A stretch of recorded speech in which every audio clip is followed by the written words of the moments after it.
శ్రీమాత్రే నమః. నమస్తే అండి. ఎలా ఉన్నారండి? అంతా బాగున్నారా? నేను కూడా బాగున్నానండి. మొన్న ఒక వీడియో పెట్టాను కదండి నిమ్మకాయ పచ్చడి గురించి. మరి నిమ్మకాయలు ఎలాంటి పళ్ళు తెచ్చుకోవాలి పచ్చడికి? మరి నిమ్మకాయ ఎన్ని ముక్కలుగా కోసుకుంటే పచ్చడికి బాగుంటుంది, ఎంత ఉప్పు పడుతుంది, మరి ఎన్ని రోజులకి ఎండలో పెట్టాలి అనేది అన్నీ చెప్పడం జరిగింది వీడియోలో. అది చాలా బాగా నచ్చి చూపుతున్నారండి. నా వీడియో ఒక 100 చూడటమే గొప్ప, అలాంటిది 360 మంది ఎంతమందో చూశారన్నమాట. అయితే ఓ లైక్ చేయరు, కామెంటు పెట్టరు. కానీ నాకు ఏదో కలిసి వస్తుందని కాదు సుమండి, చక్కగా చూస్తున్నారు కదా. మరి 3 రోజులు ఊరనిచ్చేసానండి. 3 రోజులు ఊరిన తర్వాత చక్కగా పిండేసి ఎండబెట్టేసాను. ఇదిగో ఎండిపోయినాయి చూసారా. అయితే ఇదిగోనండి నిమ్మపండు. మొన్న మీకు నేను చూపించాను కదా నిమ్మకాయ పచ్చడికి ఇలాగా ఈ ముక్కలో కాయ 8 ముక్కలుగా కోసుకుంటే మనకి పచ్చడి కలుపుకున్నప్పుడు కూడా చాలా మనకి ఒక వద్ద వేసుకోవచ్చు. అన్నంలో ఒక వద్ద వేసుకుంటే చాలు తినేస్తాం. నిమ్మకాయ పచ్చడి పులప కదా, ఎక్కువ తినలేము. ఆవకాయ పచ్చడిలాగా చింతకాయ పచ్చడిలాగా అవి తినలేము. అయితే పచ్చళ్ళన్నిటిలోకి ఆవకాయ ఎలాగా కనపడుతుంది ఎక్కువ పచ్చడి, అలానే నిమ్మకాయ పచ్చడి కూడా కనపడుతుంది. మరి చింతకాయ పచ్చడి కానీ మరి టమాటా పచ్చడి కానీ కొన్ని రకాల పచ్చళ్ళు ఉంటే ఎండిపోయి కొంచెం అయిపోతాయి. కానీ నిమ్మకాయ పచ్చడి 100 కాయలు అనుకోండి, 50 కాయల పచ్చడి అంతా మనకి తయారైపోతుంది. పండు చూసారు కదా, ఈ నిమ్మ పళ్ళేనండి. 100 కాయలు తీసుకొచ్చారు మా వారు. 100 కాయలు తీసుకొస్తే కాయ 8 ముక్కలుగా కోసాను. మరి చాలామంది ఇలాగా 4 బద్దలుగా కాయ 4 బద్దలుగా కోసేస్తారు. అది పెద్ద బద్ద అయిపోతుంది, మనం తినలేము. ఒక బద్ద వేసుకుంటే సరిపోతుంది అనమాట. అందుకు ఇలా కోసుకోవాలి. అప్పుడు చక్కగా రసం అనేది దిగుతుంది. మనకి ముక్క వేసుకున్నప్పుడు కూడా చెంచాకు ఒక ముక్క వస్తుంది స్పూన్కి. అలాగే చక్కగా మరి రుచి అనేది కూడా చాలా బాగుంటుంది. ఏదైనా కూడా మరి చిన్న ముక్కగా కొత్త రుచి ఉంటుంది అంటారు కదా కొన్ని కూరలకి. అలానే పచ్చడికి నిమ్మకాయ ముక్క కూడా అలానే ఉంటుంది. ఇలా కాయ 8 ముక్కలుగా కోసాను అన్నమాట. అందులో కాయనండి ఇది. మరి 100 కాయలు తెచ్చారు కదా మా వారు. 100 కాయలకి 2 కాయలు ఎక్స్ట్రా వేసాడు. 2 తీసి ఉంచానన్నమాట, అవసరం ఉంటుందని. అదే కాయ మళ్ళీ మీకు నేను చూపిస్తున్నాను అన్నమాట. చక్కగా నేను ఈ రోజుకి 4వ రోజు అండి ఇది. 3 రోజులు ఎండినా సరిపోతుంది. మాకు ఎండ అయితే నీడొచ్చేస్తూ ఉంటుందని పైన షెడ్ ఉన్నాం వల్ల. అందుకు 4వ రోజు అనమాట. ఎంత బాగా ఎండిపోయి చూసారా. చక్కగా ఇలా ఎండితే చాలండి. ఇంతకన్నా పెంకిల్లాగా ఎండిపోతే నిమ్మకాయ పచ్చడి ఎరువులాగా ఉంటుంది. మనం ఎంత నూనె వేసినా కూడా గట్టిగా పిడసలాగా ఉంటుంది. అలా కాకుండా కొంచెం ఇలా దూసు ఆరినట్టుగా ఉండాలి. మొత్తానికి పెంకు ముక్కల్లాగా ఎండిపోయి అనుకోండి, మరి పచ్చడి అనేది గట్టిగా ఉంటుంది అన్నమాట. ఇలాగ ఎండిపోకూడదు. ఇలా ఉంటే సరిపోతుంది. మరి నేను అప్పుడే 4 రోజుల జట్ట చక్కగా పిండేసేసి ఎండలో వేసేసాను కదా. ఇదిగో రసం, ఈ రసం మిగిలిందన్నమాట. ఇప్పుడు ఈ కాయలోకి ఆ రసం వడకెట్టేస్తాను. గింజలు అనేది ఉండిపోతాయి. ఇప్పుడు కోసినప్పుడు కొన్ని గింజలు పోయినాయండి, దుల్లిపోతాయి కదా. మళ్ళీ అలానే ఆరబెట్టుతాం కదా, ఆ కవర్ మీద కూడా కొన్ని గింజలు ఉండిపోతాయి. ఇలాగ అక్కడక్కడ గింజలు ఉన్నాయి కదా, ఏం పర్వాలేదు, సేదయ్యి రాదు. పచ్చడిలో ఏ పచ్చడి పెడితే ఆ పచ్చడి ఇత్తనం కొన్ని ఉండటం వల్ల అదొక రుచి. ఆ పచ్చడి అనేది మంచిగా బాగుంటుందని మా పాప చెప్తుంది అనమాట. గుమ్మడికి ఆవకాయ పెడితే గింజలు ఉండాలని, నిమ్మకాయ పచ్చడి పెడితే గింజలు ఉండాలని చెప్తుంది. కానీ నిమ్మకాయ పచ్చడిలో గింజలు అక్కడక్కడ ఉండిపోతాయండి, ఏం పర్వాలేదు, సేదయ్యి ఏమీ రాదు. ఇప్పుడు ఈ చక్కగా ఎండిపోయినాయి కదా. ఇప్పుడు ఈ సీసాలోకి రసం ఉడకబెట్టేసి ఈ అందులో వేస్తూ నేను మళ్ళీ మీకు చెప్తాను ఈ పచ్చడి విధానం. ఇప్పుడు ఇదే ఉందండి నా దగ్గర ఉడకబెట్టడానికి. అందుకు ఇది వేసి చెప్తే గింజలు అనేది ఆగిపోతాయి అన్నమాట. చక్కగా ఇది రసం ఒక రోజు వదిలేసానులేండి, పెద్ద ఎండ కాదని చెప్పేసి ఒక్కరోజు వదిలేసాను బయట. చక్కగా పైన ఆరింది, ఎండ దెబ్బ అనేది తగిలిందన్నమాట.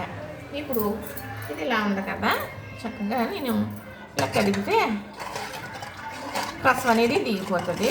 ఇది ఎంత ఎక్కువైపోతుందేమో తీసేస్తాను. ఇప్పుడు చక్కగా దిగిపోయింది రసం అనేది. సరే ఇలాగా వచ్చేసింది కదా.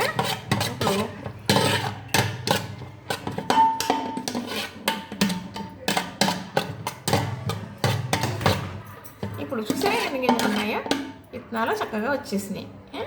ఇప్పుడు ఈ ముక్కలు ఇందులో వేసేస్తానండి. ఇప్పుడు నిమ్మకాయ పచ్చడి చేసుకునే విధానం మీకు కాయలు ఎలాంటి కాయలు ఎంచుకోవాలనేది చెప్పాను. అంటే మంచి నెంబర్ 1 పళ్ళు మాత్రమే ఎంచుకోవాలి. ఎందుకంటే పచ్చడి మనం నిలవ ఉంటుంది మనం నిలవ కోసం చేసుకునే పచ్చళ్ళు ఇవి కదా. మరి ఏ నిలవ పచ్చళ్ళు తినకూడదు అంటున్నారు కానీ మరి పూర్వం చేసుకునేవారు కదా, ఏంటంటే చేసుకునేవారు కదా, ఉంచుకునేవారు. వర్షాకాలం వస్తే వర్షాలు పడుతుంటే కూరలు ఏమీ లేకపోతే ఆకాయ పచ్చడి వేసుకుని, నిమ్మకాయ పచ్చడి వేసుకుని, డబ్బకాయ పచ్చడి వేసుకుని, అలాగే మాకాయ పచ్చడి వేసుకుని, చింతకాయ పచ్చడి అన్నీ రెడీ చేసుకుని కుండల్లో పెట్టుకుని ఉంచుకుని వర్షాలు వారం 10 రోజులు ఎడతెరిపి లేకుండా కురిసేస్తున్నాయి అనుకోండి.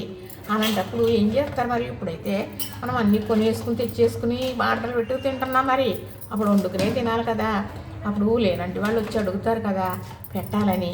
ఏరిగా కూడా కుండల్లో పెట్టి పచ్చళ్ళు ఉంచివ్వరండి. అంతంత పచ్చళ్ళు ముద్దలు పెట్టిచ్చివ్వరు. వర్షం కురుతుంటే అలా ముసుగు వేసుకుని వర్షాన్ని తడిసిపోతూ వచ్చివ్వరు. పచ్చడి పెట్టండి అమ్మా అని, ఆ పచ్చడి వేస్తే తింటాము అని పెట్టివ్వరు అన్నమాట. చక్కగా ఇందులో వేసేసాం కదా.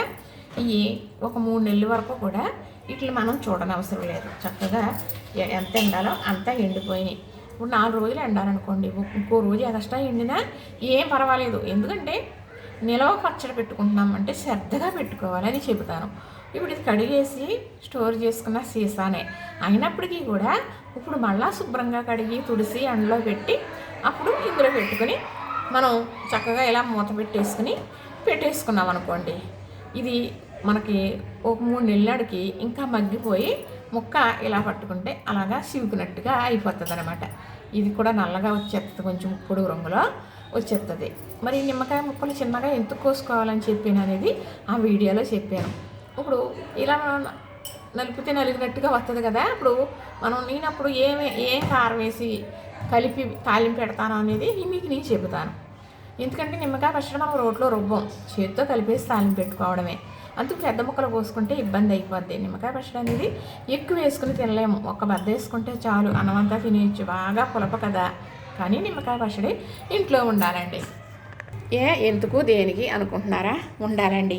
ఇప్పుడు జ్వరం వచ్చిందనుకోండి, మనకి నోరంతా చేదుగా ఉంటుంది అనుకో, ఒక నిమ్మకాయ బద్ద తీసుకుని సప్పలించారనుకోండి, ఆ చేదు అనే పైచి ఇరిసేస్తుంది.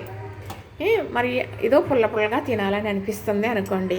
అప్పుడు ఏం చేస్తామంటే కొంచెం ఈ నిమ్మకాయ పచ్చడి వేసుకుని తింటాం. ఒకవేళ మన ఇంట్లో లేదనుకోండి, ఏమండి నిమ్మకాయ పచ్చడి ఏమన్నా ఉంటో బద్ద పెట్టరా, నోరు బాగాలేదు జ్వరం వచ్చిన వల్ల అని అడుగుతారనమాట. పూర్వం ప్రక్రియలో అలానే జరిగేదండి. అయితే నేను ఇలా పెట్టి మరి పెద్దబాబుకి చిన్నబాబుకి ఇష్టం అని చెప్పి పెడుతూ ఉంటానన్నమాట. చక్కగా ఇలాగా రెడీ అయిపోయిందండి. మొన్న మరి ఉసిరి బద్దలు కూడా వేసేసాను, మరి టమాటా కూడా వేసానండి, ఓ 10-15 కేజీలు.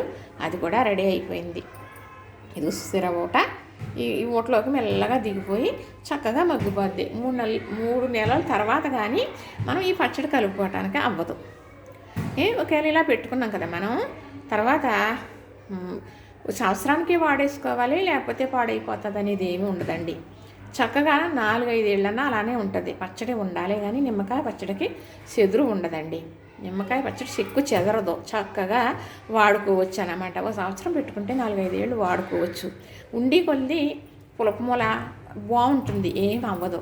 కాకపోతే మనం ఎప్పుడు మనకు కావాలన్నప్పుడు అప్పుడు కాంత పచ్చడి తీసుకుని కొంచెం అందులో వేయవలసినవి వేసుకుని కలుపుకొని తాలింపు పెట్టుకుంటే తాజాగా ఉంటుంది అన్నమాట. తాలింపు పెట్టింది నిల్వ ఉంటే ఎక్కువ రోజులు ఉంటే తినలేము. అదే అప్పటికప్పుడు తాలింపు పెట్టుకుంటే కొత్తగా ఉన్నప్పుడు బాగుంటుంది కదా పచ్చడి కలిపిన రోజు. అందుకు ఈ నిమ్మకాయ పచ్చడి ఒకటి, చింతకాయ పచ్చడి ఒకటి, టమాటా పచ్చడి ఒకటి అలానే కలుపుకోవాలి. ఎప్పుడప్పుడు కలుపుకుని ఒక 10 రోజులు, ఒక 20 రోజులు, కొన్ని నెలల్లో అంత పచ్చడి కలుపుకున్నామంటే వేసుకోవచ్చు అన్నమాట. అలాగా నిమ్మకాయ పచ్చడి చేసుకుని ఉంచుకుంటే ఎన్నాళ్ళన్నా ఉంటుంది చక్కగా. మరి ఇది కూడా మంచి ఆరోగ్యం, పైచ్చి ఉండదు, తల తిరుగుడు ఉండదు, ఇంకా చాలా రకాలకండి. నేను మరి ఎంత ఎక్కువ అయిపోతుంది చెప్పడానికి. చూసారు కదా, నచ్చింది కదా, లైక్ చేయండి, షేర్ చేయండి, సబ్స్క్రైబ్ చేయండి. అలవాట్లో పొరపాటుగా అనేస్తున్నానండి.